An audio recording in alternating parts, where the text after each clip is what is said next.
Ada nggak sih hal yang lebih simpel tanpa harus dikejar deadline? Kayak sekarang listrik padam, gue dengan mudah isi token di BNI Mobile Banking. Gue liburan lagi. Woi, buruan, deadline. Kayaknya aku bisa ngasih kamu diskon 50%. Punya klien cantik gak perlu perhitungan. Nah, terima deh bukti transferannya. Semua urusan jadi simple. Aktifkan segera dari smartphone-mu tanpa ke bank.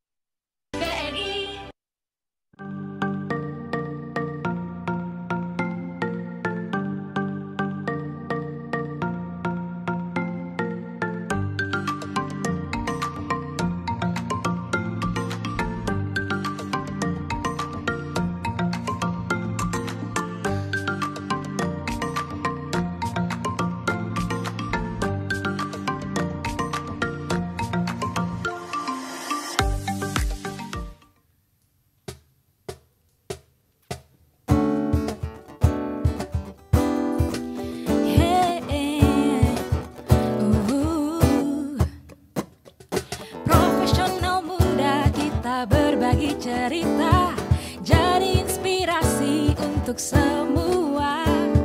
Ragam kisah tentang menggapai cita-cita, berkarya hanya untuk Indonesia. Indonesia Muda Club, Indonesia Muda Club. Yang muda yang bicara, yang muda yang berkarya untuk Indonesia, hanya di Indonesia Muda Club. Ya, kawan-kawan, selamat datang di Indonesia Muda Club, para profesional muda BUMN. Kan kali ini kita cukup mengembirakan. Kenapa? Karena kita masuk ke studio barunya IMC, ya. Dan kita bekerja sama dengan UCTV. Jadi UCTV, teman-teman dari UCTV membantu kita dari Telkom. Ini adalah sinergi yang kita bangun. Bagaimana IMC yang tadinya berada di ruangan saya, dan sekarang kita di sebuah studio yang tidak jauh juga dari Kementerian BUMN. Dan kawan-kawan muda, kali ini kita akan banyak membahas hal-hal baru di Indonesia Muda Club, dan saya berharap nanti teman-teman bisa mendapatkan gambaran-gambaran bagaimana sih anak-anak muda di BUMN di luar negeri untuk berkarya bagi bangsa dan tetap bisa menjunjung atau juga membawa nama baik Indonesia dalam dunia bisnis BUMN di internasional. Profesional muda BUMN bisa apa? Aku siap untuk berinovasi. Aku bisa melawan arus untuk kebaikan bangsa. Aku bisa membuat perubahan. Aku bisa bekerja dengan jujur dan independen.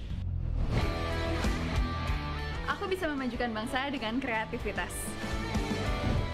Kini saatnya profesional muda BUMN dan Indonesia mempunyai wadah untuk mengasah dan bertukar pikiran agar lebih kreatif, inovatif, dan solutif.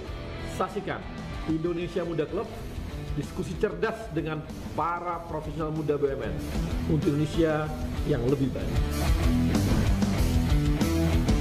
Ya, teman-teman, kita hari ini ada 4 narasumber yang menemani kita. Bisa saya kenalkan, yang pertama ada siapa? Ya, ada dari Telkomcel. Telkomcel adalah anak perusahaan Telkom yang memberikan layanan telekomunikasi di Timor Leste. Ada yang hadir, ada CEO-nya, masih muda, ada Yogi Rizkian. Kemudian ada juga teman kita dari BNI di Fajar Fidrianto di New York. Halo Fajar, selamat sore. Selamat sore Fajar. Oke, kemudian ada Yeni Wiska, ini ada dari Timah, ada di London. Ya, dari London. Kemudian juga yang keempat, narasumber kita ada Tumbur Butar-Butar, ini Wika. Tumbur ini ada, Tumbur, kau ada di mana? Di Alger, Bang. Oh iya, oke. Ini karena orang Medan, saya harus gaya orang Medan sama si Tumbur. Walaupun dia kuliah dari UGM, dia udah Jawa betul ini. Wajahnya wajah Batak, tapi hatinya Jawa. Kalau Fajar dan Yogi, ini kayak gaya anak ITB nih. Ya bener nggak, Jar? Nah, ini anak-anak ITB yang masuk BNI. Kalau di Telkomsel sih masih oke lah, dia kan di teknologi.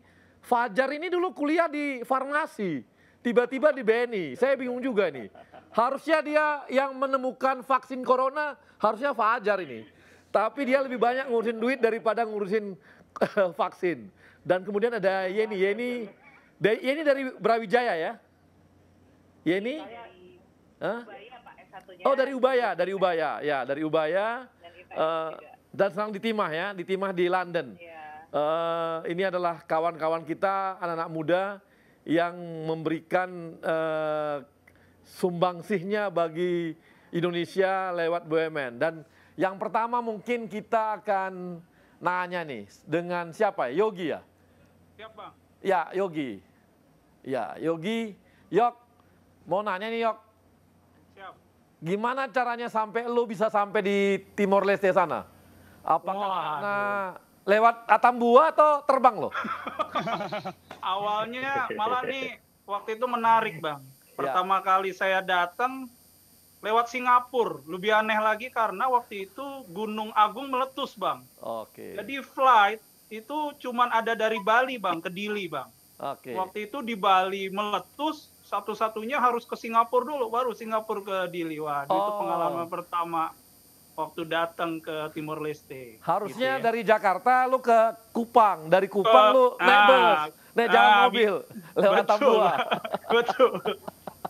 Oke. Betul, Bang. Gimana Yogi? Yogi kira-kira bisa berkarir di Telkomsel, Telkomsel, dan ini gimana kira-kira sampai bisa di sana juga dalam karirnya gitu?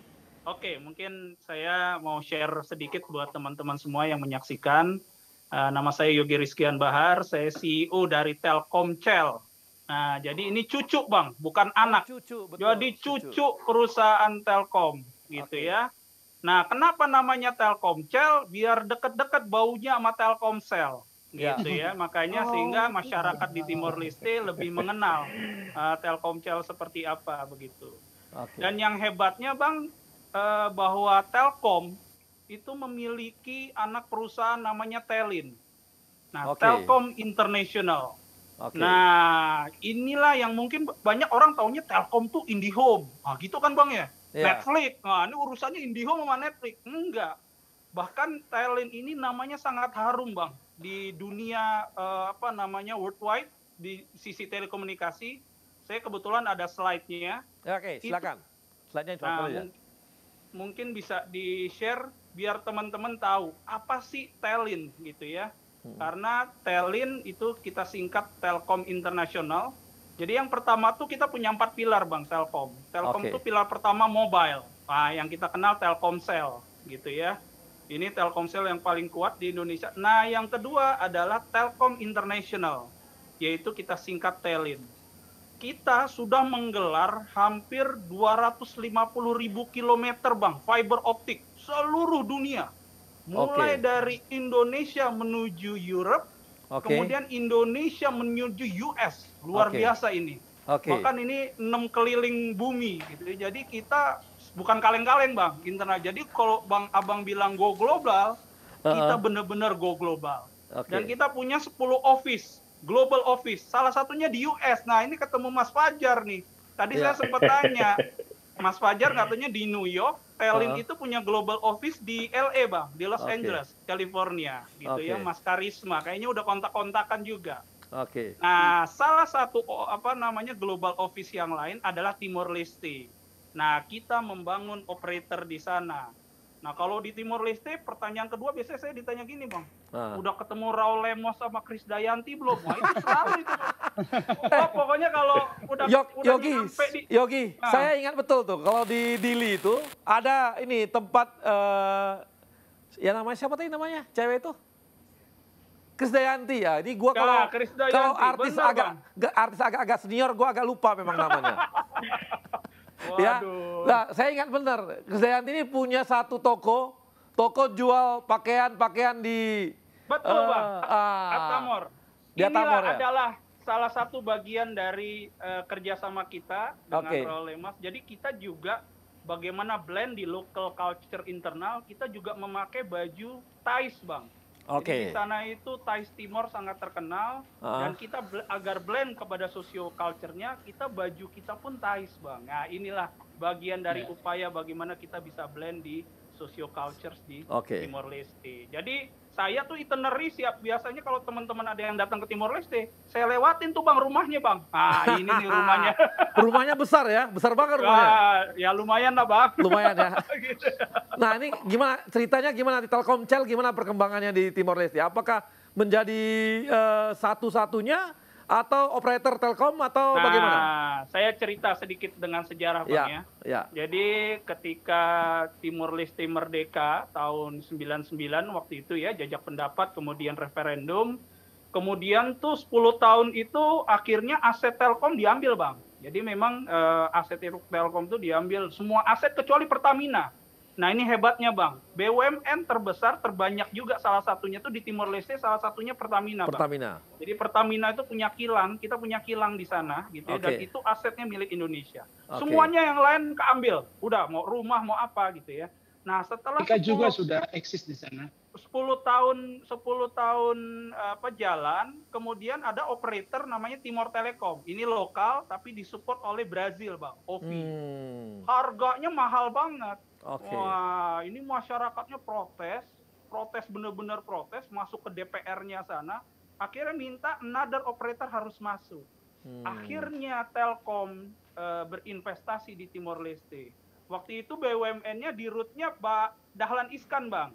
Ya, jadi di root-nya dan CEO-nya Pak Arif Yahya yang dulu sekarang ya sebelumnya Menteri Pariwisata gitu ya. Jadi beliau, dan waktu itu Prime Minister-nya Pak Sanana Gusmao. Akhirnya 2012 kita meresmikan Telkomsel. Jadi udah jalan 8 tahun, Bang. Dan alhamdulillah growth-nya luar biasa, Bang. Berapa pelanggan kita? Berapa ini ya? Dari pelanggan berapa?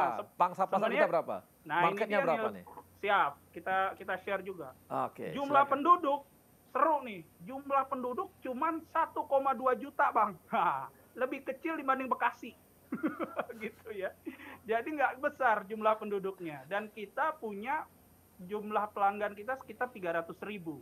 Jadi memang ya, karena memang tadi kita berawal masuknya memang telat gitu ya, karena memang dulu nggak boleh dibuka gitu ya. Nah sekarang kita ini menuju juara 1, Bang. Tinggal doakan aja nih, mudah-mudahan kita the best operator in Timor Leste gitu ya, dan growth kita luar biasa. Telkom mungkin major growth rata-rata paling 8 bahkan 6 bahkan kita 30%, Bang. Ini luar biasa, Bang. Jadi kita mengharumkan, jadi kita penghasil devisa juga buat Indonesia. Jadi sekarang kita udah berapa pangsa pasar kita? 49%, 48% atau berapa persen? Sekitar 35%. 35%. Jadi kita itu ada 3 operator di sana. Yang tadi saya cerita. Operator pertama Timor Telecom. Itu existingnya dulu 10 tahun. Kemudian tahun 2012 ada tender license baru kita masuk. Gitu ya. Jadi kita masuk, dan yang 2 nih, Bang, yang masuk. Satu Indonesia yaitu kita Telkomsel, satu lagi Vietel, Telemor. Nah, ini menarik, Bang. Ya, jadi Vietel ini BUMN-nya Vietnam, Bang, tapi isinya tentara semua, Bang. Wah, jadi BUMN-nya ini Vietnam. Vietnam. Vietnam. Yes. Vietnam. Bahkan dia ekspansi ke Afrika. Banyak dia operator-operator di Afrika juga, gitu ya. Jadi saya punya sahabat baik, CEO-nya juga, itu tentara, Bang. Kapten. Ininya kapten. Jadi makanya ini juga kami terus terang pengalaman internasional ini luar biasa. Jadi memang banyak banget suka dukanya juga, tapi it's very exciting sekali. Dan kami didukung oleh KBRI. Nah, ini kunci utamanya juga. Jadi bagaimana kita, katakanlah perantau ini ketika berbisnis di luar, salah satunya harus engage dengan KBRI. KBRI. Engage dengan, saya sangat dekat. Ini Bang, Batak juga Bang Sahat Sitorus. Ininya, Sidi Kalang Bang kalau dia Bang, gitu ya. Ini luar biasa. Saya terus terang. Sama dengan dirutnya Telin ya kalau gitu ya. Nah, orang benar, Sidi Kalang juga. Betul, Pak Soekardi. Itu kebetulan gurunya Pak Soekardi, bapaknya Pak Soekardi itu gurunya Pak Sahat Sitorus. Jadi emang dunia kecil sekali Bang gitu ya. Jadi makanya, dan ini luar biasa karena Pak Sahat Sitorus ini tidak hanya menjadi diplomat tapi entrepreneur juga. Berapa persen? Berapa persen orang Indonesia yang bekerja di Telkomsel? Sekarang, ini Bang, saya sedikit cerita. Bahwa awal datang itu 50%. Jadi karyawan kita total 200, dulu pertama masuk itu 100-an. Tapi kita punya semangat baru Bang, bahwa kita tidak hanya berbisnis di Indonesia, di Timor Leste, tapi kita juga membangun capacity building. Ini kunci juga salah satu kedua. Bahwa bagaimana kita memberikan lapangan pekerjaan yang besar kepada masyarakat Timor Leste. Dan mulai sekarang, managerial level itu sekarang teman-teman Timor Leste semua Bang, dan bagus-bagus. Gitu ya. Jadi kita juga mulai pelan-pelan memberikan expertise kepada teman-teman Timor Leste, dan teman-teman Indonesia pulang, sekarang teman-teman Timor Leste. Jadi ini juga salah satu sinergi yang luar biasa bagus. Gitu. Sekarang kira-kira sekitar 18 Bang, dari 200 orang. Jadi luar biasa. Sekarang teman-teman Timor Leste yang mengelola ini. Oke, terima kasih. Kemudian saya mau nanya lagi nih ke Yeni. Iya Bapak. Yeni ya. Yeni Abang, yang Yeni Indometal ada di London. Ini gimana ceritanya sampai Yeni sampai di berbisnis timah di London ya? Ini perempuan lagi. Kira-kira gimana? Baik. Cita ya, Cita. Baik. Ya, pertama terima kasih karena telah mengundang saya dalam acara yang lagi hits banget nih kayaknya di Indonesia ya. Saya di Timah itu memang berawal dari divisi pemasaran Pak. Jadi 12 tahun yang lalu saya ikut rekrutmen dari PT Timah dan langsung masuk ke bidang pemasaran. Kemudian di sana saya belajar dan saya dipercaya untuk menghandle pasar Asia. Nah, di tahun 2013 ada peraturan pemerintah yang mewajibkan semua ekspor timah melalui bursa. Disitulah Indometal berperan. Karena tidak semua customer itu dapat bergabung dengan mudah dengan bursa tersebut. Nah, dari situ Indometal pun membesar menjadi perusahaan perdagangan, mengambil customer dari PT Timah dan melayani mereka. Jadi sebenarnya Indometal adalah sebagai penghubung antara Timah dan customer Timah. Oke. Gitu. Nah itu jualannya gimana? Ketengan, retail, jual-jual ke rumah-rumah atau gimana nih? Nah jualan kita per kontainer di sini. Nggak jualnya kemana? Cari customer-nya gimana nih? Cari customer-nya, customer kami itu ya kita B2B di sini. B2B. Ya, customer B2B. Customer kami adalah produsen. Produsen solder, produsen tin chemical, dan produsen tin plate. Jadi di sini ya pendekatannya B2B selling di sini. Jadi memang untuk Indonesia, untuk timah itu memang di luar negeri London yang memang megang untuk semua atau bagaimana? Untuk saat ini ya. Untuk saat ini yang memegang pasar ekspornya timah dari PT Timah sendiri adalah di London, handle-nya dari Asia sampai ke Amerika. Nah ini kan timah ini kan sebenarnya di Indonesia, di dunia PT Timah termasuk yang terbesar di dunia kan penghasilnya, produsennya. Betul, tahun 2019 nomor 1 di dunia. Nomor 1 di dunia. Berarti harga ditentukan oleh PT Timah dong atau gimana? Kebetulan tidak Pak. Kebetulan tidak. Jadi tetap market ya, tetap bursa juga ya? Antar bursa juga, kemudian untuk end user mereka lebih prefer tetap dengan harga London Metal Exchange. Kalau gitu marketnya kita tidak hanya di Inggris dong atau Eropa, tapi juga ke Amerika dan sebagainya? Betul. Kebetulan sebenarnya yang pasar paling besar adalah di Asia. Di Asia. Untuk saat ini, namun kita mulai berkembang di Eropa dan Amerika. Nah Ini di sana pekerjanya berapa orang nih orang Indonesia kita untuk nangan ini? Dari PT Timah sendiri ada 4 orang. Ya. Lokal staff yang juga orang Indonesia ada 4 orang juga. Jadi total 8 orang. Nah, oke. Nah, jadi saya mau nanya lagi nih dengan Yuni nih. Ini Yeni, aduh tuh kamu kita belum lama kenal aja saya kadang-kadang lupa gitu. Wah, tidak apa-apa, Bang. Oke, nah Yen, saya mau nanya nih. Ini pertumbuhan kita, market kita Timah di internasional ini gimana sekarang perkembangannya? Untuk internasional, khususnya yang ditangani oleh teman-teman di London. Ya, perkembangan saat ini cukup bagus, tetap bagus. Namun ya seperti yang mungkin dialami oleh semua negara saat ini, yaitu pandemi ya Pak ya. Pandemi ya, pengaruh betul ya? Ada pengaruhnya tentunya, terutama di bidang elektronik. Kita di sana kan, kita sebenarnya itu masih jauh ya, jadi kalau elektronik terganggu, seperti perusahaan handphone itu turun pendapatan 5%, kami akan terganggu di kemudian harinya. Oke. Otomotif juga menurun, kami juga akan pasti terganggu di kemudian harinya. Oke. Jadi sangat pengaruh dia ya terhadap, jadi corona, saat ini coronanya cukup mempengaruhi bisnisnya Indometal kalau gitu ya? Ya, dari sisi harga juga cukup berpengaruh Pak. Oke, nah di luar negeri sendiri gimana untuk, kan beda nih gaya di Indonesia sama di Amerika ini, bisa kasih masukan nggak untuk teman-teman di sini gitu? Ya, kebetulan tidak hanya, ya setiap negara, itu setiap customer tuh ada beda-beda tipenya lah ya. Oke. Pasti ada bedanya dengan perusahaan dari Jepang, dari India, ataupun dari Amerika itu beda. Kalau dengan Jepang itu benar-benar semua teliti. Negosiasi itu bisa sampai berbulan-bulan, sampai 3 bulan, 4 bulan. Itu semua tuh detail.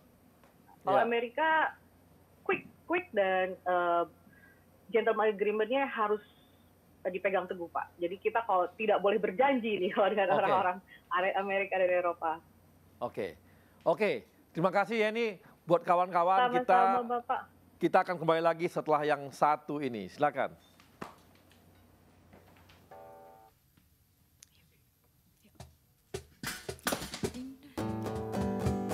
Indonesia Muda Club, Indonesia Muda Club, yang muda yang bicara, yang muda yang berkarya untuk Indonesia,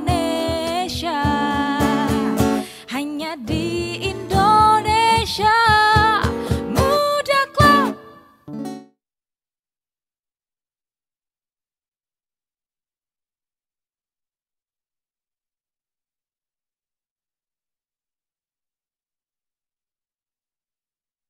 Indonesia, sebagai salah satu negara dengan pertumbuhan ekonomi yang menjanjikan, memiliki tantangan besar untuk meningkatkan pemerataan pertumbuhan ekonomi dan kesejahteraan masyarakatnya.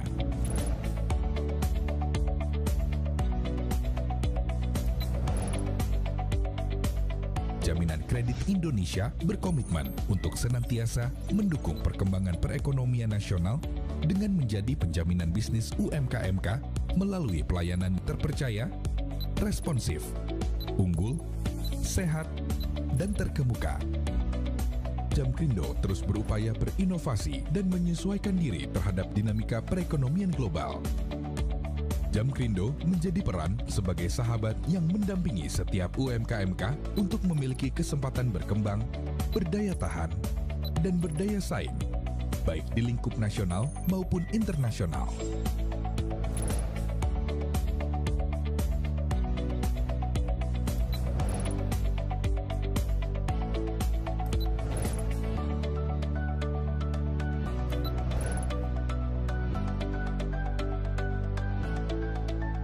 Dalam menjalankan core bisnisnya, Jamkrindo sebagai perusahaan penjaminan menghubungkan perbankan dan non-perbankan sebagai penerima jaminan, serta nasabah sebagai pihak terjamin. Melalui usaha penjaminan, Jamkrindo memberikan kesempatan kepada UMKM untuk berkembang dan naik kelas.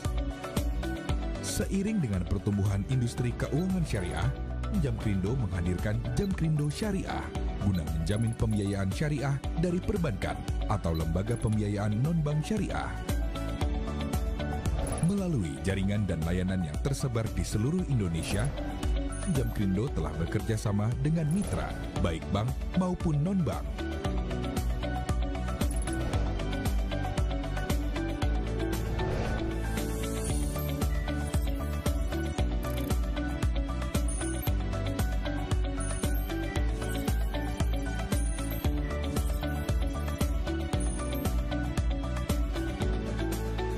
Percaya dengan menjadi pilihan utama pelaku usaha di seluruh wilayah Indonesia, Jamkrindo dapat berkontribusi dalam mendukung pertumbuhan dan pemerataan perekonomian nasional.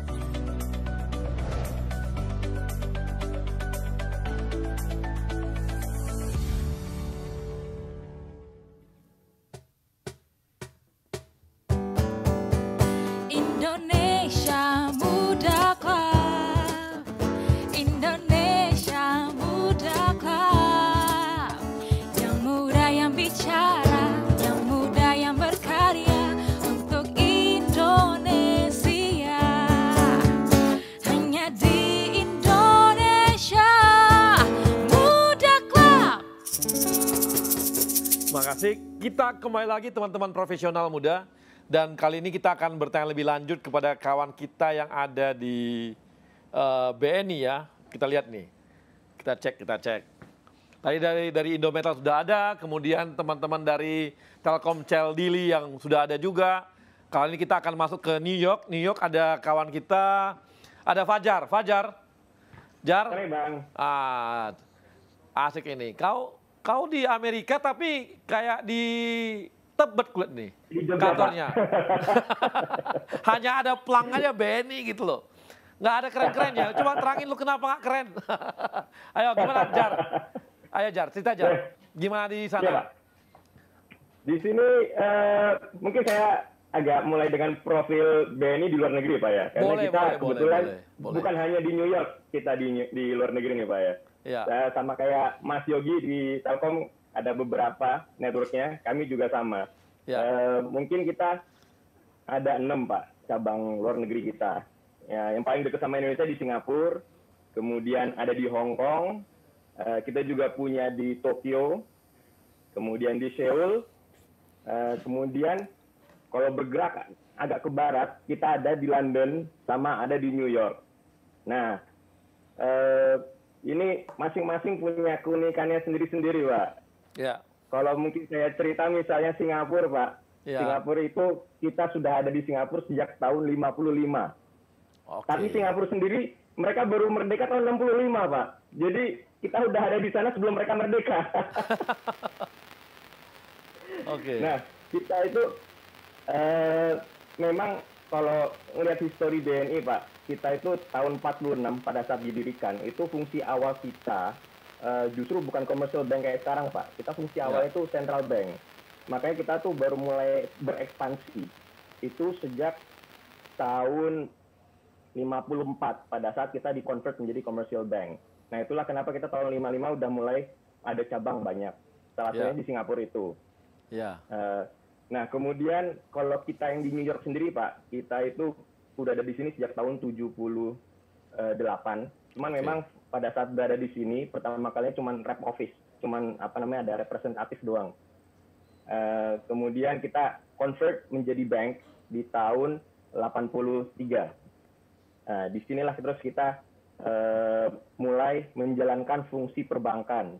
Cuman memang kalau nanti abang misalnya main ke sini bang ya, mungkin kok beda sama BNI Singapura. BNI Singapura itu memang beda, dia full branch Pak. Jadi nggak semua cabang luar negeri kita itu kayak Singapura yang full bank, nggak Pak, nggak semua. Yang full bank itu kita di Singapura, di Hong Kong, di Seoul dan di Tokyo. Kalau di kami di New York ini agency, jadi kita tidak melakukan fungsi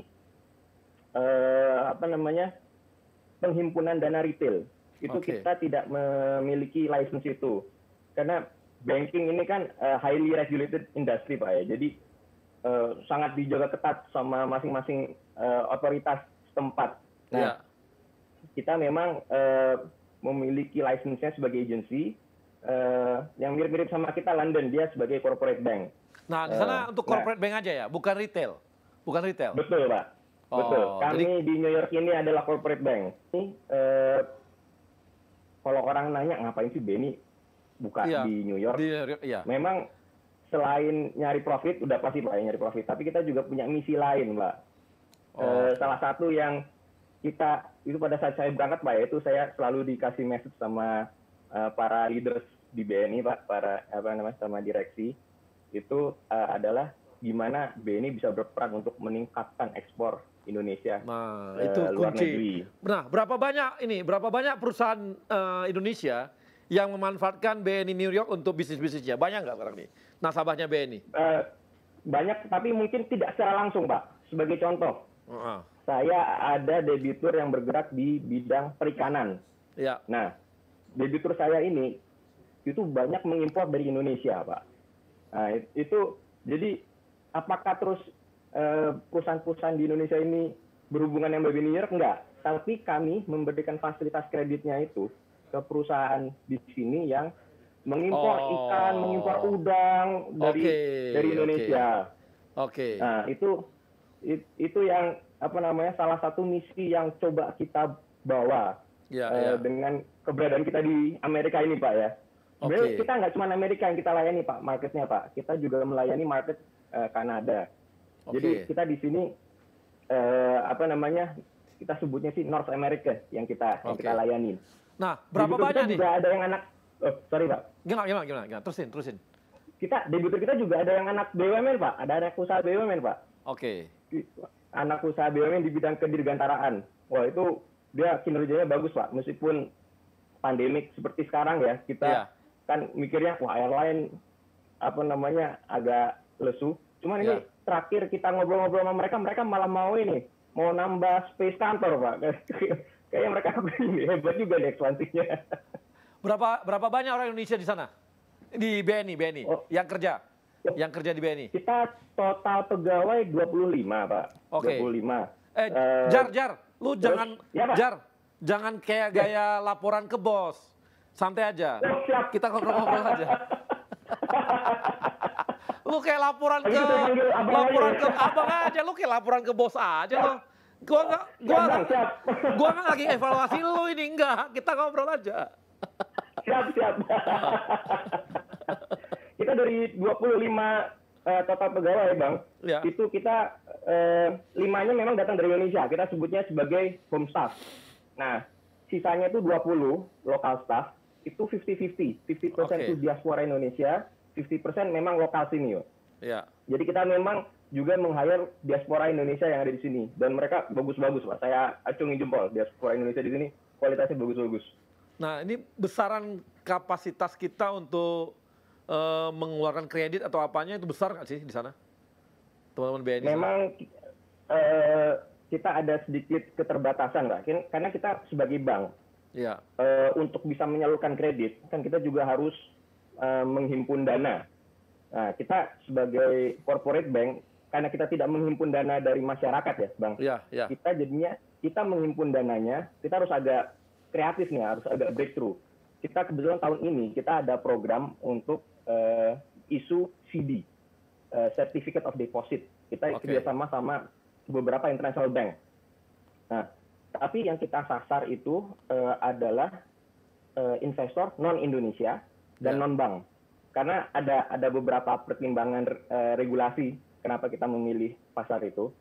Nah, itu itu animonya cukup besar, Pak. Karena sebagai BUMN dari Indonesia, kita itu punya persepsi resikonya bagus, dianggap low risk. Jadi menarik untuk dibeli sama banyak investor, Pak. Jar, lu udah menikah belum? Udah, Bang. Udah ya? Anak saya ada 3, Bang. Orangnya istri orang apa? Istri saya. Iya, orang Meksiko. Enggak lah, Bang. orang Padang Jawa, Bang. Gua kira lu udah cari jodoh di Amerika aja, cari orang Meksiko, enggak ya? Waduh, enggak lah, Bang. Saya masih selera lokal, Bang. Ternyata lu ini ya, tinggal di luar negeri tapi selera masih lokal ya. Iya Bang. Jadi kesukaan lo ternyata masih rendang Padang kalau gitu. Ya, yang paling sering makan Indomie di sini Bang. jadi kembali ke cerita CD itu ya Bang ya. Iya, oke. Nggak, Jar, nanti kita ngobrol lagi Jar. Saya mau ke teman kamu. Siapa? Butar-butar. Mana Butar-butar? Tar, ada Tumbur. Gur. Ini Wika mana, Bur? Wika di mana nih? Di Alger. Jadi proyeknya kebetulan di Alger Pak ini, Wika luar. Jadi kau jangan panggil Bapak. Nanti kau kayak laporan ke bosmu aja lagi nanti. Iya. Oke Bang. Gimana? Coba cerita kenapa Wika sampai bisa di Alger? Ya, jadi sebelumnya mohon maaf ya Bang ini nanti karena sinyalnya ini saya udah cari yang paling bagus ini. Jadi ya kami mengerti memang di Alger itu sinyal jelek karena Telkomsel belum masuk. Iya itu maksud saya tadi. Minta Telkomsel katanya udah ada di Afrika atau yang Vietnam kenapa Telkomsel nggak masuk ke Afrika gitu ya? Oke. Itu nanti bisa lebih bagus Pak ya. Jadi kalau Wika luar negeri sendiri sebenarnya sudah mulai tahun 2006 di Dubai. Kita udah mulai merintis, tapi itu sebagai subkon gitu ya. Jadi dia bergerak terus sampai di Alger juga. Di Alger ini kita udah eksis sejak 2007 untuk mengerjakan East West Cross Motorway. Jadi jalan tol tapi tanpa bayar Pak karena di Alger ini kaya negaranya Bang. Jadi subsidi semua, jadi tidak ada tol gitu ya. Jadi itu sampai akhirnya Wika membuat divisi luar negeri menjadi valid sama eksis itu di 2011. Nah, saat ini kita sampai proyek 2012 kita ada proyek di Timur, kita sudah membuat proyek Komoro Bridge. Jadi mungkin bareng sama Telkom kemarin kita udah ya. Keren itu, jembatannya keren. Ya, jadi ikonik Pak ya. Ya, jadi kita udah nancapkan kuku kita di itu nanti dilanjutkan dengan bandara di Timor Leste yang kita desain dan build bandara whole seluruh package gitu kita diakui di sana dan hasilnya cukup dibanggakan Pak. Betul. Nah itu terus di Malaysia, Saudi Arabia. Nah ini tahun 2017 kita dapat di Algeria perumahan lodgement Pak karena Algeria ini punya program 1 juta unit apartemen untuk rakyatnya gitu ya. Jadi kita ambil baru 4.000 unit apartemen nih saat ini. 2017, 2018 kita dapat kontrak. Jadi memang kita dapat repeat kontrak di Alger ini. Oke. Ya karena memang yang kita banggakan Pak, Wika itu yang membanggakan adalah satu dari sisi quality Pak. Ya. Ini kita menjadi contoh bagi kontraktor di sini semua Pak. Di sini kita bersaing dengan kontraktor dari China, dari Turki itu dan lokal juga ya. Kita menjadi contoh quality sehingga mereka selalu mendekan Wika bisa gini, kenapa kamu nggak bisa gitu ya. Jadi itu tadi bangun apa di sana? Bangun apa kalian? Masalah safety itu kita menjadinya karena kontraktor di sini malah tidak saya bilang Tumbur ya. Bangun apa di sana? Lagi bangun apa? Apartemen Pak, 150 tower apartemen Pak. 140 tower? Iya Pak. Gila. Banyak banget. Bisa minta satu? Ya memang Bang. Dua Bang, jadikan dua.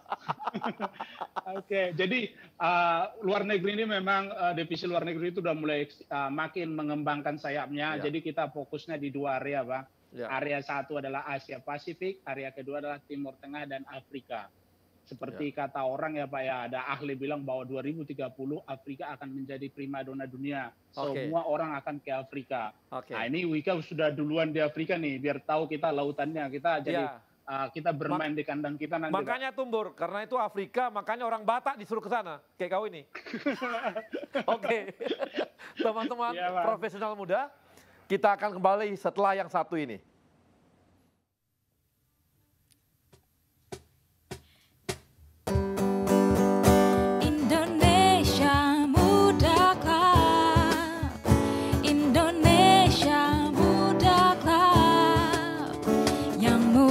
Bicara yang muda yang berkarya untuk Indonesia. Hanya di Indonesia muda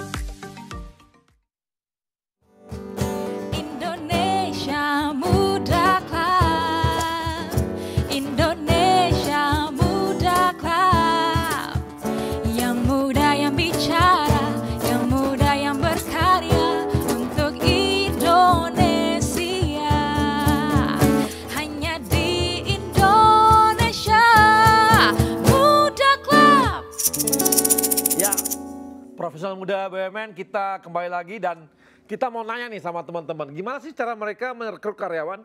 Apa langkah-langkah mereka sehingga mereka bisa mengambil karyawan? Oh, yang saya ambil yang ini, saya ambil yang ini. Apakah sama dengan gaya di Indonesia atau apakah ada cara lain yang kita lihat? Nah, kita akan mau nanya nih sama teman-teman kita yang ada di.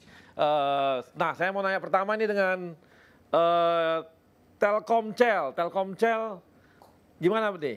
Riz, Yogi itu gimana kira-kira Yok? Lu cara lu rekrut orang gimana di sana? Apakah karena ini kan beda budayanya, apalagi Timor Leste nih, lain betul nih. Apakah ada paksaan dari pemerintah harus ambil yang seperti ini gitu? Gimana? Sebenarnya tidak. Jadi memang ada aturan bahwa harus menggunakan ini lokal. Itu wajib lah ya. Tentu kita berbisnis di Timor Leste tentunya harus merekrut lokal. Dan kami juga merekrut orang-orang yang terbaik, Bang. Artinya orang-orang lokal yang terbaik gitu ya di Timor Leste. Dan ini yang luar biasa, salah satu karyawan kita bahkan dinobatkan sebagai Best Telkom Employee 2019.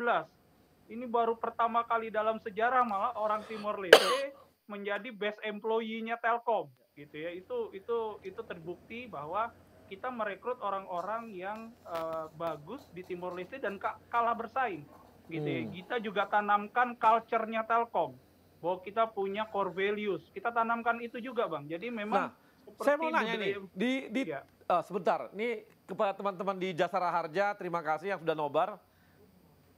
Jasara Harja ya, top teman-teman milenial Jasara Harja, terima kasih Anda nobar dan tetap saksikan Indonesia Muda Club. Nah, kita kembali lagi kepada Yogi. Yok, ini kan di Timor Leste tuh perguruan tingginya gimana nih? Dulu kan mereka sangat tergantung Indonesia nih. Nah, apakah SDM-nya bagus-bagus nggak atau gimana? Ya, memang secara head to head ya, kalau memang dibandingkan oleh Indonesia, tentu Indonesia masih jauh lebih baik. Tapi mereka punya kayak UI, Bang.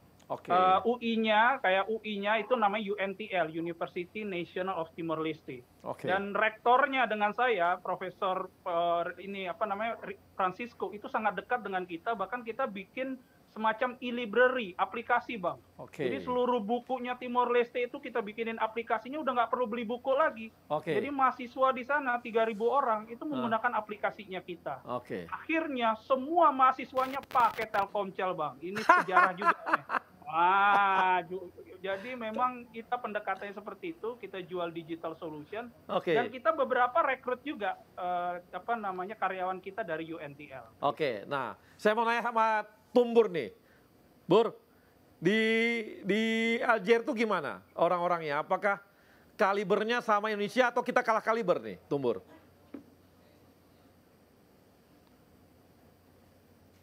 Gimana, Bur? Halo, Tumbur. Ya. Sorry Pak, ini tadi disconnected ya. Silakan Pak, coba. Ya, Bur.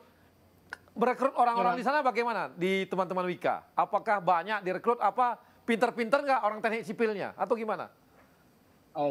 Jadi memang khusus untuk proyek ini ada dua jenis tenaga ya Pak. Kalau tenaga kerja lapangan ya memang lokal pasti Pak, dan juga sebagian kita bawa dari Indonesia, Dubang, Duta Bangsa waktu itu ya Pak, untuk memastikan yang terbaik gitu ya. Terus sambil lokal kita didik tukang-tukangnya sesuai. Nah, untuk di office sendiri memang Pak, saat ini kan memang proyek ini masih Pak, proyek kan temporary. Jangan panggil Bapak, panggil Abang. Oke Bang, jadi kita memang sebagian besar masih bawa dari Indonesia Pak kemarin. Cuman memang khusus untuk lokal, kita rekrut untuk bagian yang yang berhubungan dengan masyarakat sini, pengadaan ataupun keuangan yang berhubungan dengan tax, ya kita hire. Yang untuk engineer juga kita hire untuk karena ini ada pekerjaan desain juga, jadi untuk yang berhubungan dengan code atau regulasi dari Aljazair sendiri gitu Pak. Tapi memang porsinya masih cukup sedikit Pak untuk yang dari lokal. Nah ini kita dari Indonesia yang kita bawa, tapi sama aja, tapi seperti yang Bapak bilang, Abang tadi bilang, gimana caranya kita membujuk mereka, karena khusus untuk Aljazair ini kan bagi Indonesia masih dunia ketiga mungkin gitu Bang.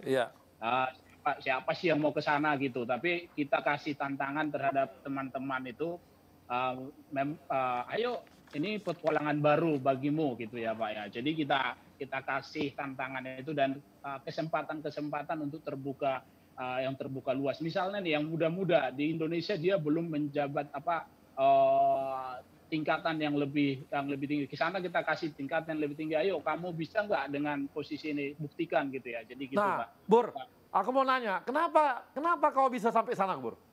Kenapa kau yang dipilih? Emang kau jago? Ya. Ini susah sinyal dia. Harus beli apa lagi, Bang?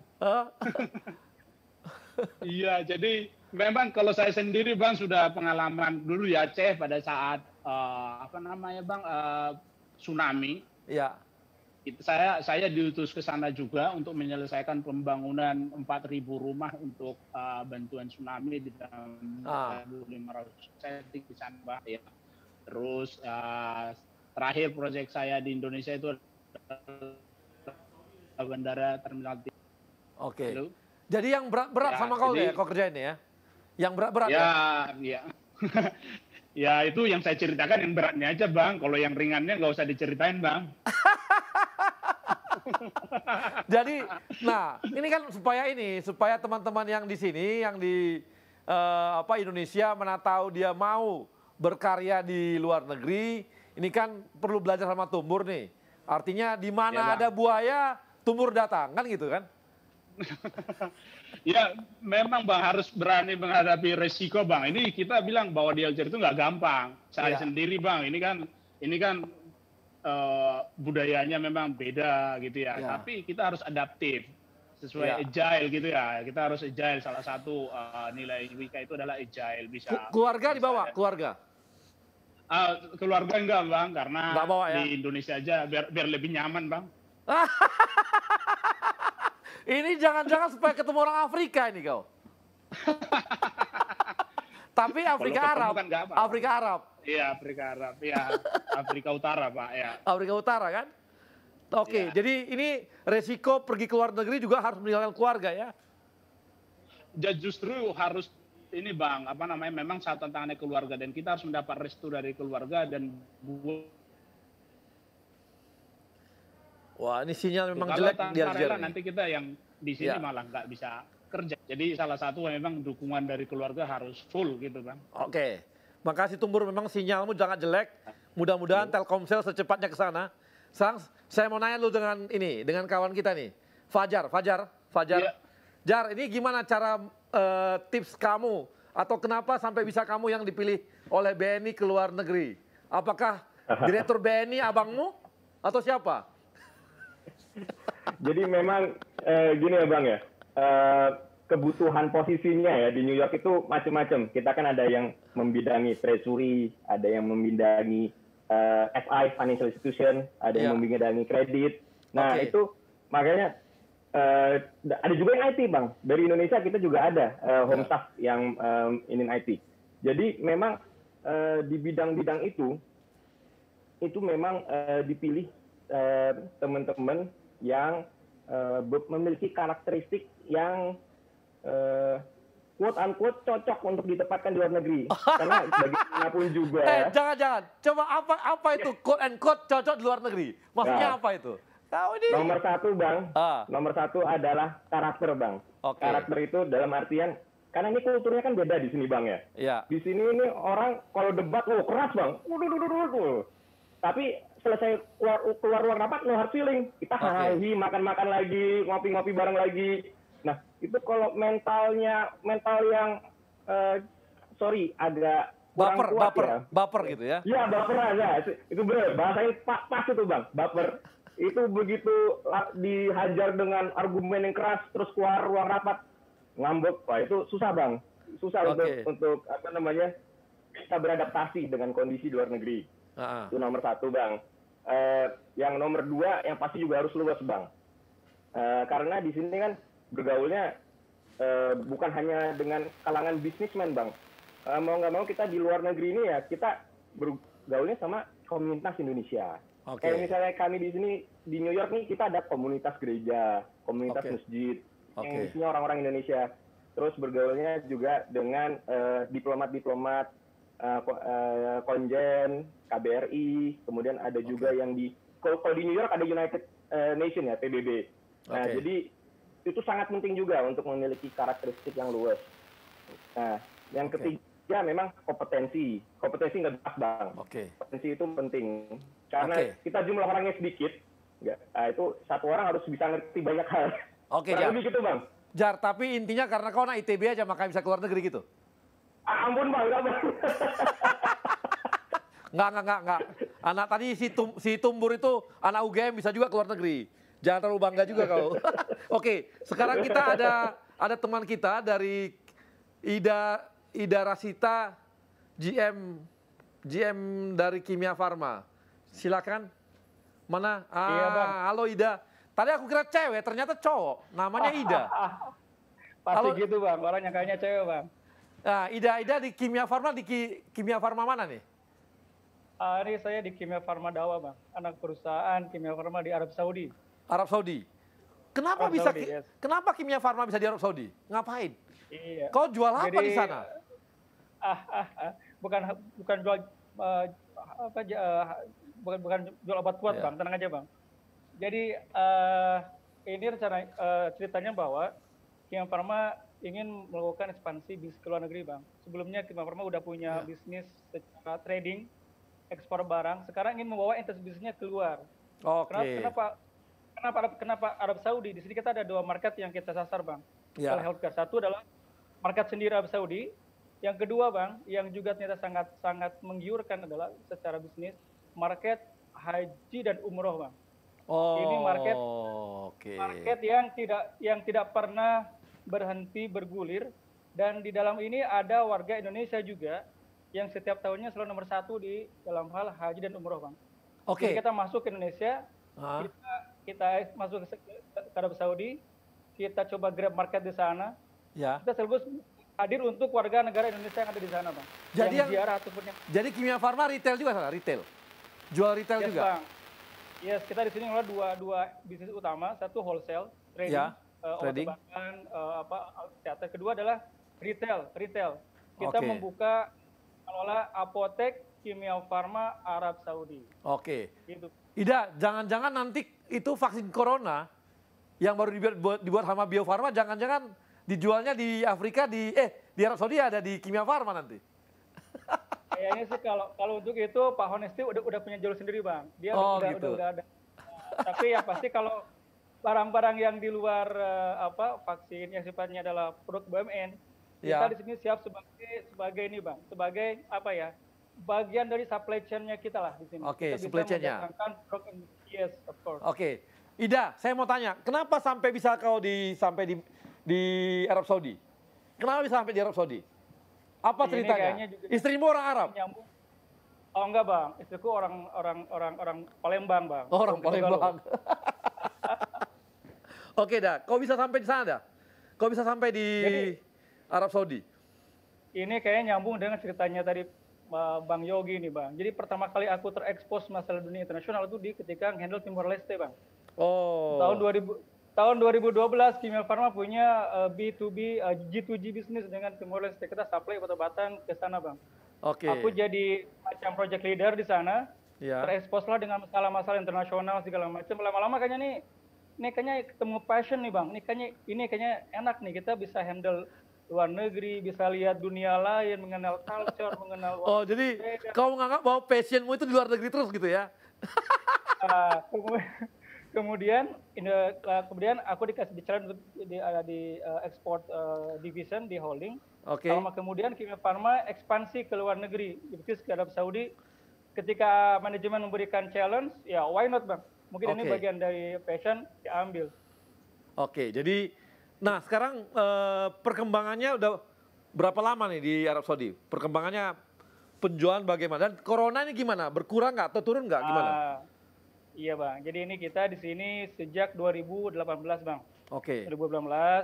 Kita sekarang sudah punya 19 apotek, Bang.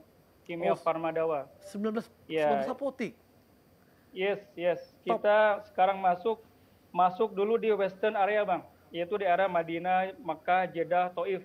Ini kalau kita bagi inilah daerah-daerah yang bagian yang didatangi oleh para peziarah sepanjang tahun, Bang. Inilah market itu, kantong uang tuh di sini bergulirnya. Kemudian kita juga punya distribution center di Jeddah dan di Mekah. Jadi kita masuk di sisi western area, belum masuk ke Riyadh, belum masuk ke daerah eastern, ke Dammam yang kota-kota tempat minyak itu di kilang-kilang minyak. Kita masuk dulu di western area, Bang. Okay. Kemudian masalah bisnis corona, yes, of course ini juga ngehit banyak bisnis di sini. Tapi sebagaimana juga yang lain, selaku talent-talent yang relatif muda lah, Bang, kita selalu mencari opportunities dalam hal di tengah-tengah difficulties. Yeah. Selalu ketemu nih, Bang. Bahkan ternyata bagi beberapa hal, bagi dunia kesehatan, corona adalah seperti blessing in disguise. Yeah. Really, Bang. Orang lain collapse, kita bisa jualan masker, jualan hand sanitizer, jualan multivitamin. Yeah. Justru kita punya peluang yang ada di sana. Tapi kan menurun haji dan yang umroh dari Indonesia. Betul. Nah, betul, ini Bang. Pengaruh nggak? Ini juga sangat pengaruh karena Saudi ini ternyata secara ekonomi ziarah ini merupakan bagian dari backbone. Bahkan di tahun 2030 mereka ingin haji dan umroh sebagai backbone utama, Bang. Mereka sadar sekarang minyak udah habis, akan ditinggalkan. Mobil listrik, Elon Musk segala macam sudah di depan mata, orang udah nggak bisa lagi ngelak. Mereka lari ke tourism yang mana? Yang inilah. Mereka ingin kembangin. Nah, begitu ini ada kehit dalam hal corona lumayan, Bang. Mereka agak sedikit drop, tapi mereka tetap punya planning bahwa setelah ini selesai bahwa vaksin akan diproduksi. Next time mereka akan extend tourism ini sebagai bagian dari part of backbone-nya mereka. Jadi Ida, saya mau nanya, berapa orang Indonesia ada di sana di Kimia Farma? Home staff kami di sini yang dari Indonesia ada 5 orang, Bang. Oh, 5 orang. Oke. 5 orang. Yang lokal pegawai yang lokal ada kita rekrut di sini ada sekitar 5 orang. Kemudian total pegawai kita 150 orang sekarang yang ada di kita. Mostly orang Mesir, Bang. Karena ternyata di Middle East. Yes, Mesir, Pakistan, Bangladesh, Syria di area Middle East. Jadi kita bergaul dengan mereka dengan background secara culture adalah culture Timur Tengah nih, Bang.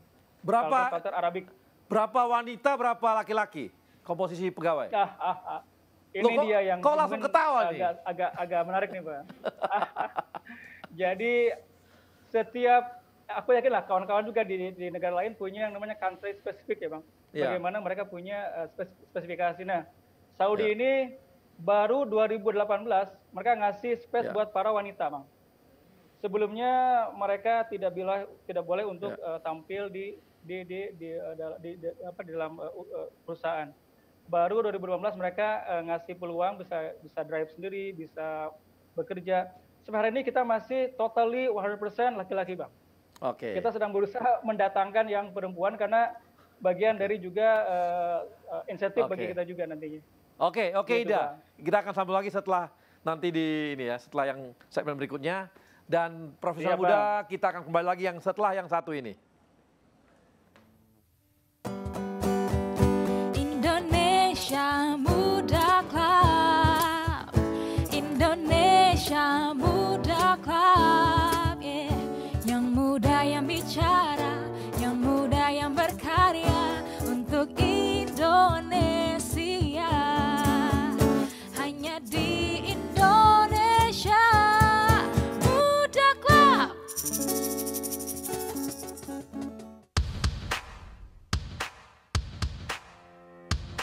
Untuk nusa dan bangsa, untuk tanah air kita, kami lahir dan hadir, besar dan kuat bersama. Memakmurkan negeri, kibarkan merah putih, membawa sejahtera, Indonesia jaya. Satu gerak, satu langkah, bahu membahu tanpa lelah, untuk insan Indonesia berazas Pancasila. BUMN hadir untuk negeri, dari Sabang ke Merauke karyanya. BUMN hadir makmurkan Indonesia. Indonesia.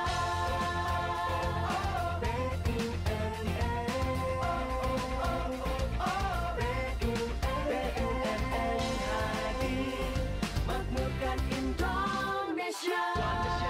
One vision, one family to excellence.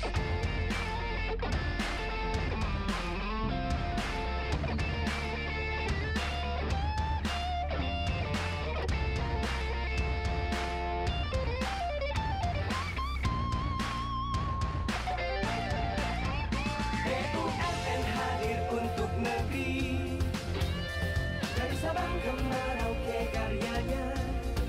BUMN hadir, makmurkan Indonesia.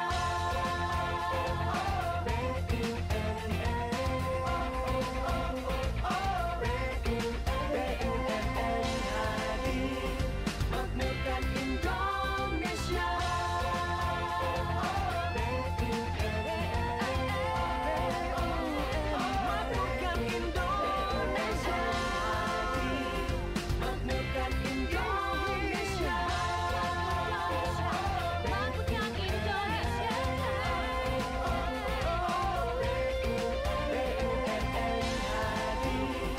Makmurkan Indonesia.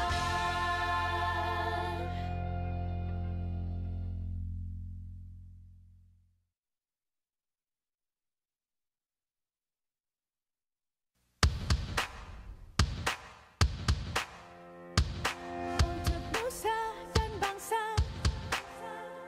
untuk tanah air kita, kami lahir dan hadir, besar dan kuat bersama. Memakmurkan negeri, hindarkan merah putih, membawa sejahtera. Indonesia jaya. Satu gerak, satu langkah, bahu membahu tanpa lelah. Indonesia Muda Club, Indonesia Muda Club, yang muda yang bicara, yang muda yang berkarya untuk Indonesia. Hanya di Indonesia Muda Club. Ya, teman-teman profesional, kita kembali lagi dengan Indonesia Muda Club dan kali ini kita coba lihat social project yang dikerjakan oleh teman-teman milenial kita, milenial BUMN, dan kita akan lihat bagaimana dan apa yang mereka kerjakan dalam project-project ini. Silakan.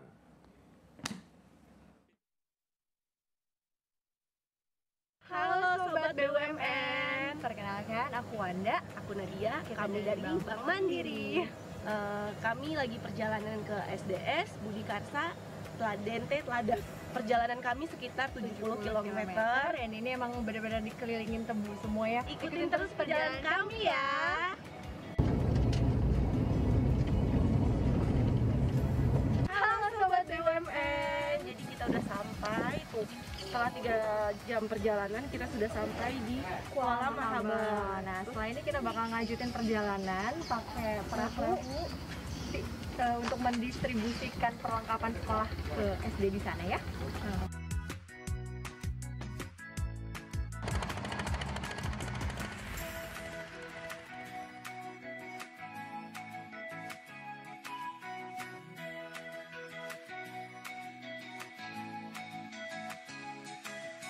Ya, buka mata, balik kanan. Balik badannya, dilihat tasnya. Dibuka tasnya. Seneng nggak? Ayo teman muda, ada apa di dalam? Nanti plastiknya jangan buang sembarangan ya. Ya, dan ada matanya. Iya.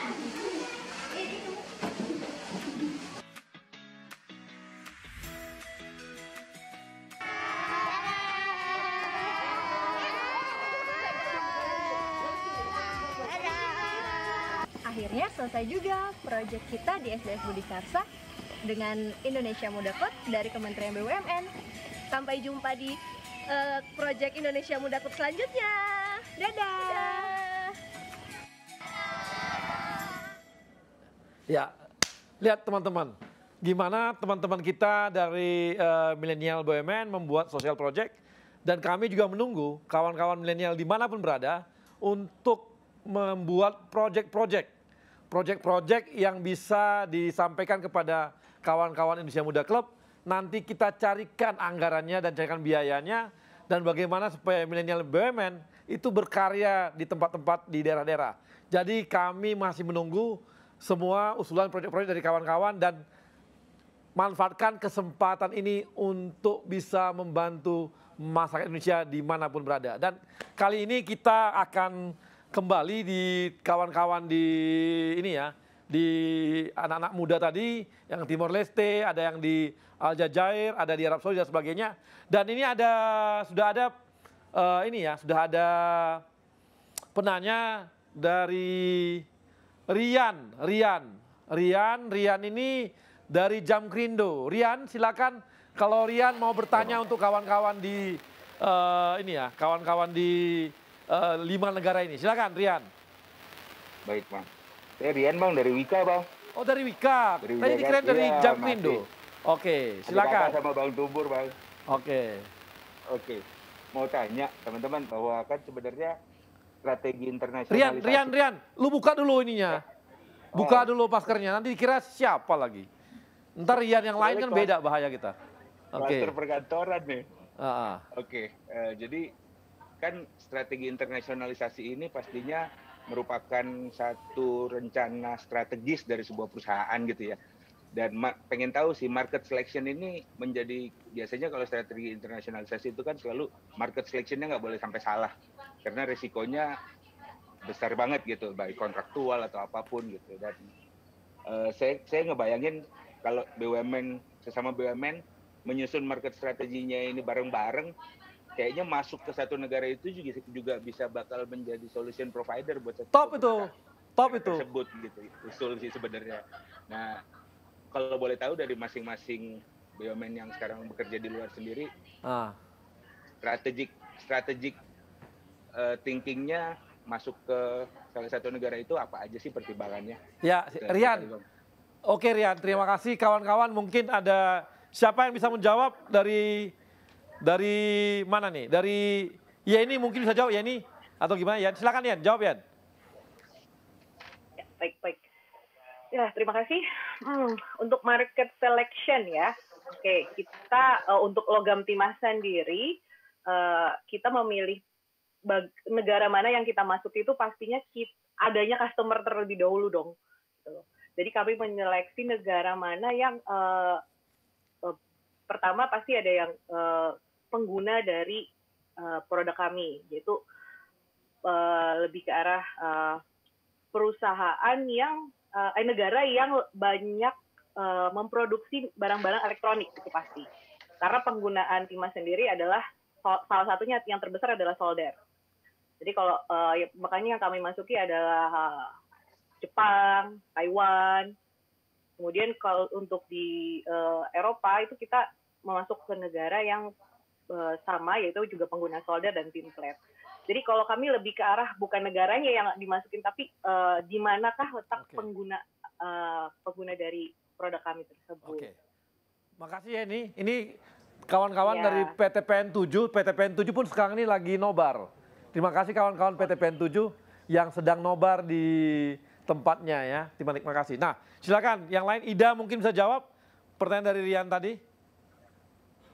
Oke, siap Bang. Ya. Jadi masalah penetrasi pasar ya Bang. Betul nih. Kalau kita masuk ke luar negeri kan bukan hanya nice to have ya Bang. Ya. Hanya buat gaya-gayaan gitu kan.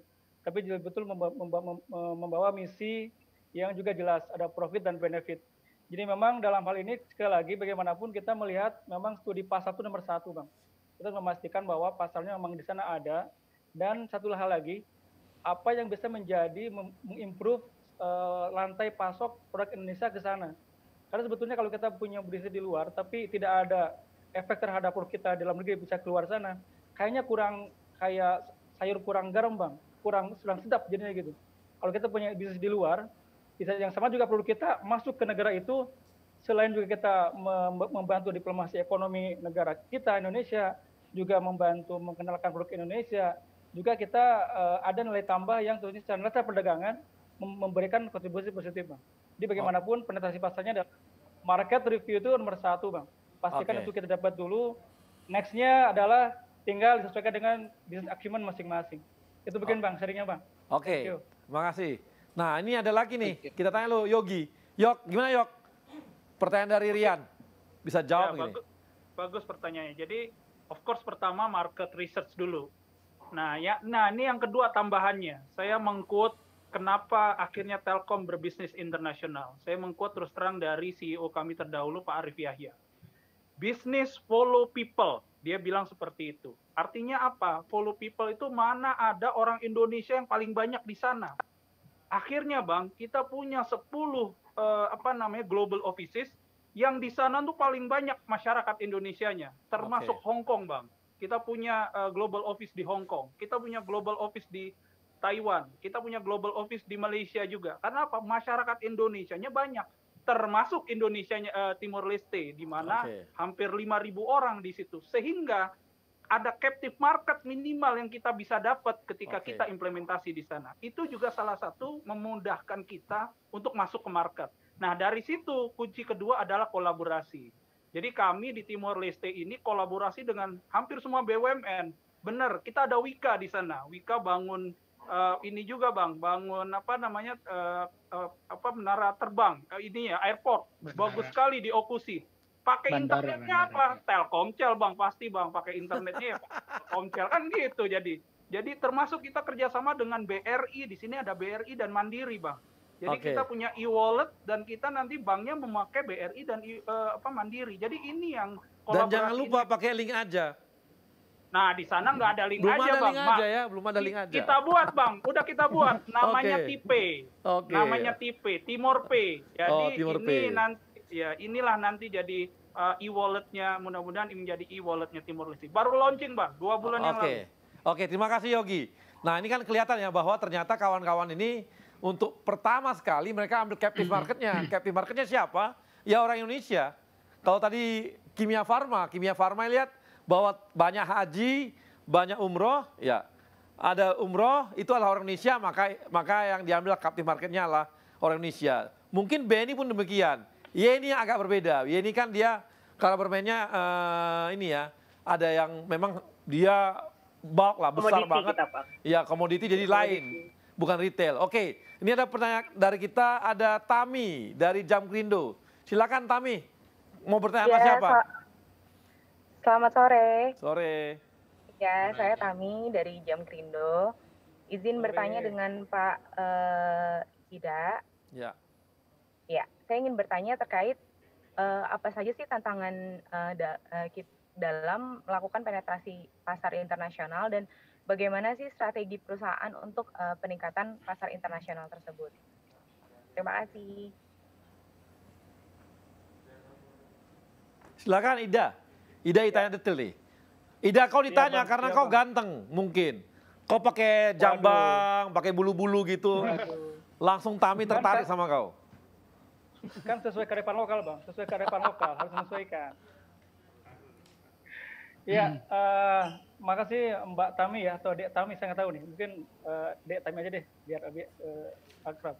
Jadi memang tantangannya adalah kalau kami di dunia bisnis healthcare, untuk masuk ke pasar itu adalah bagaimanapun juga kita harus memahami yang namanya regulasi terkait bisnis kita.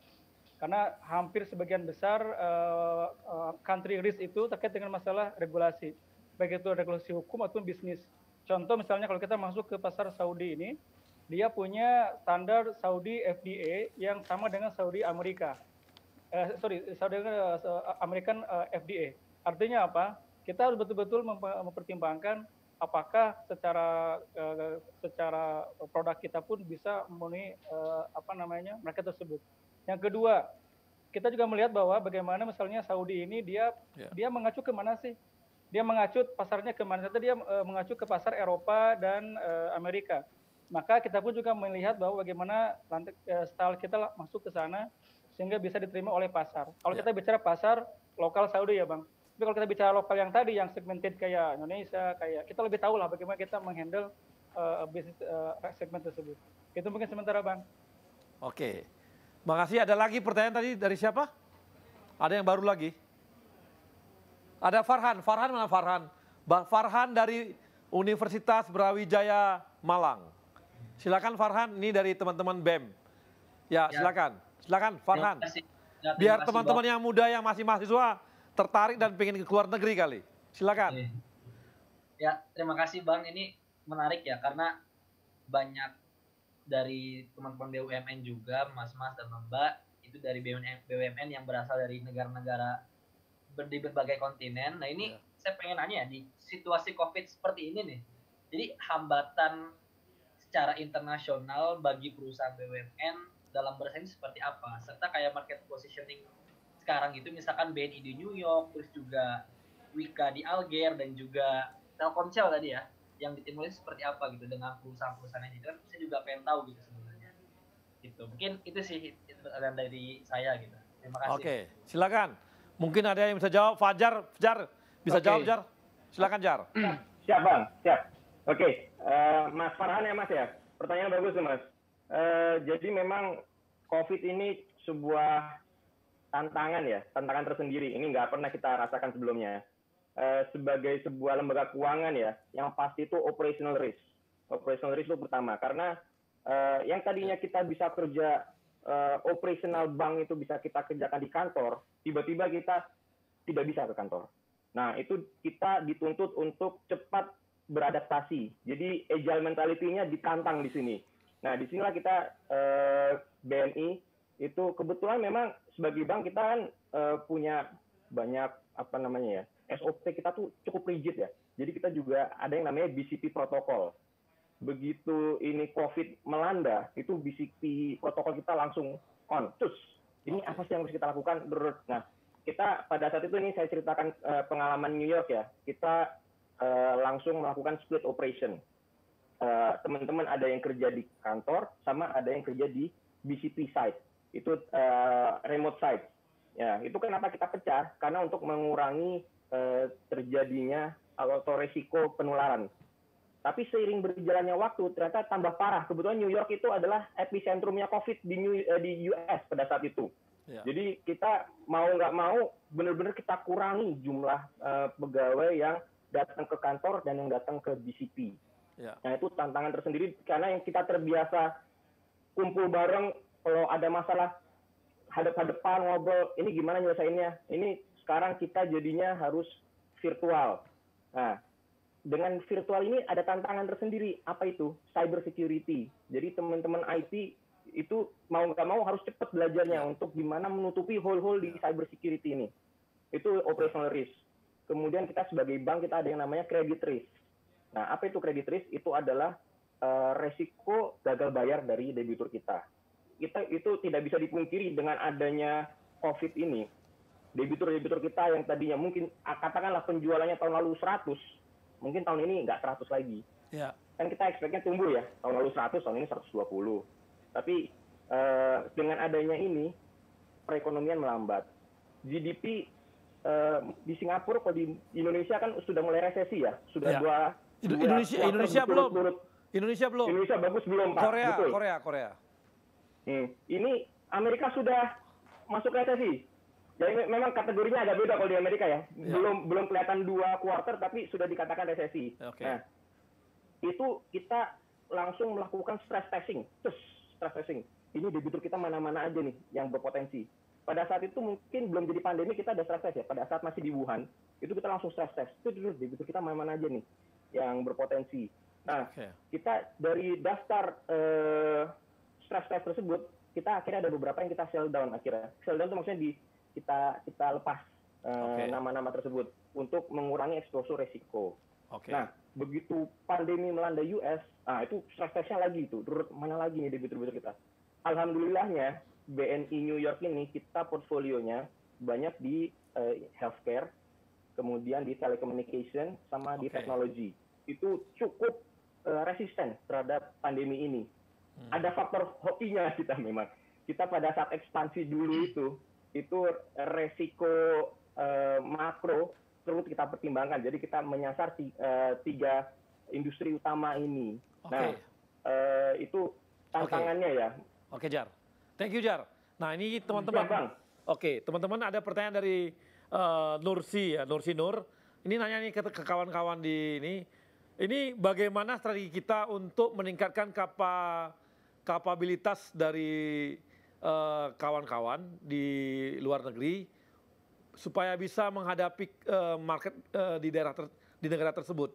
Jadi ketika kita ekspansi tidak lagi ke captive marketnya, ini strateginya apa gitu untuk menghadapi market baru. Nah, sini ada kalau mungkin Tumbur ya, mungkin bisa ya. Oke.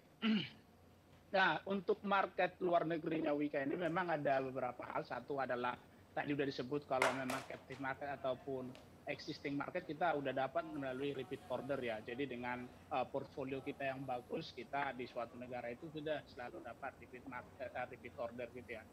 Nah, yang kedua memang sejak tahun 2012 kita udah kerjasama dengan Kemenlu. Jadi Kemenlu itu secara quote menjadi marketingnya Wika di semua negara. Jadi kita kerjasamanya cukup bagus. Ada potensi pasar kita tidak lanjutin. Nah, kerjasama dengan Kemenlu ini memang sangat-sangat erat, maupun marketing maupun operasional, gitu ya. Nah, yang ketiga untuk marketnya bisa di-create dari Indonesia sendiri, beberapa BUMN kerjasama, ya seperti misalnya kita udah kerjasama dengan Angkasa Pura II mau mengoperasikan bandara di Afrika misalnya, atau Inka mau membuat KAI kereta di Afrika. Kita nanti konstruktornya kita, membangun bandaranya kita maupun investasi seperti itu. Nah, itu kita meng-create sendiri. Nanti secara bilateral negara itu akan mengasih garansi, bagaimana negara itu mengasih garansi ke proyek-proyek tersebut. Nah, itu bisa membuat kita lebih aman investasi maupun proyek kita gitu, Bang. Oke, makasih Tumbur. Nah, saya mau tanya sama kawan-kawan, apakah di tempat kawan-kawan masing-masing, negara masing-masing, itu ada nggak jaringan atau tempat ngumpul-ngumpulnya teman-teman BUMN? Misalnya dengan BRI, dengan Mandiri, atau kalau gitu, atau yang lain. Ada nggak tempat ngumpul-ngumpulnya? Ya, saat ini sih tempat ngumpul sih masih belum, tapi kita biasa bersama di KBRI, Pak. Jadi KBRI ada acara kita kumpul dengan di New York gimana? Di New York gimana, Jar? Ada nggak? Kita cukup dekat, Bang. Kebetulan BNI sama BRI di New York ini, kita sama-sama di Broadway, di Manhattan. Jadi kita jaraknya nggak nyampe sekilo lah antar kantor. Jadi kadang kita suka makan untuk bareng. Ida gimana? Di sana gimana di Arab Saudi? Kita mostly di bawah koordinasi dari KJRI, Bang. Di sini kita berkumpul dengan teman-teman. Contoh yang paling dekat kita dengan teman-teman dari Telin, Bang, sebelumnya. Kita dengan Telkom kita dekat.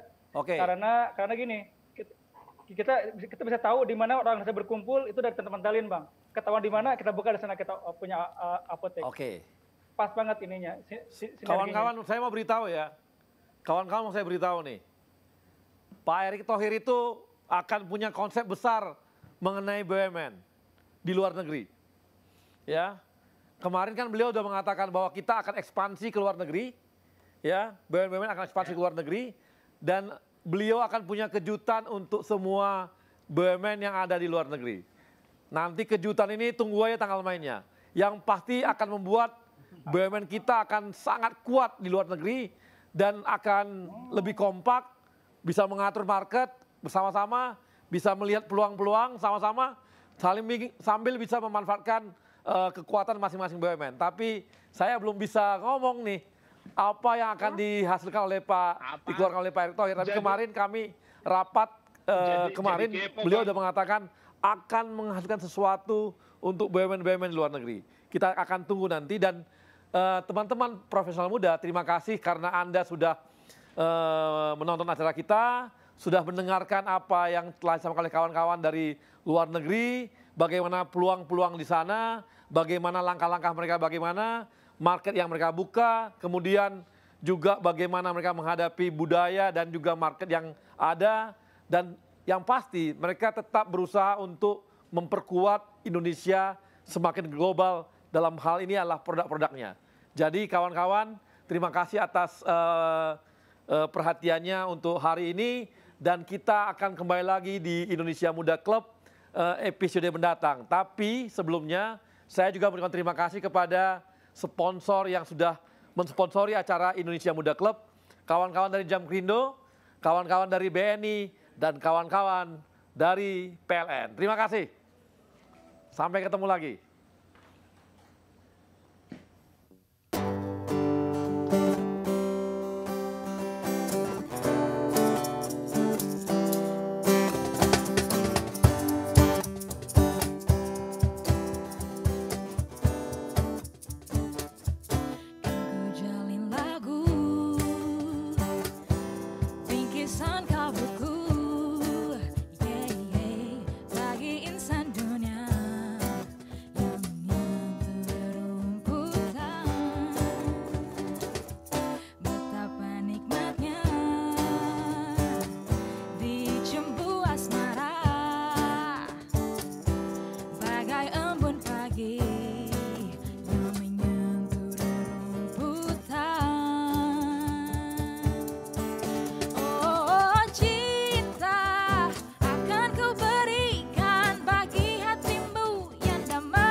Ada nggak sih hal yang lebih simpel tanpa harus kejar deadline? Kayak sekarang listrik padam, gue dengan mudah isi token di BNI Mobile Banking. Gue liburan lagi. Woi, buruan, deadline. Kayaknya aku bisa ngasih kamu diskon 50%. Punya klien cantik gak perlu perhitungan. Nah, terima deh bukti transferannya.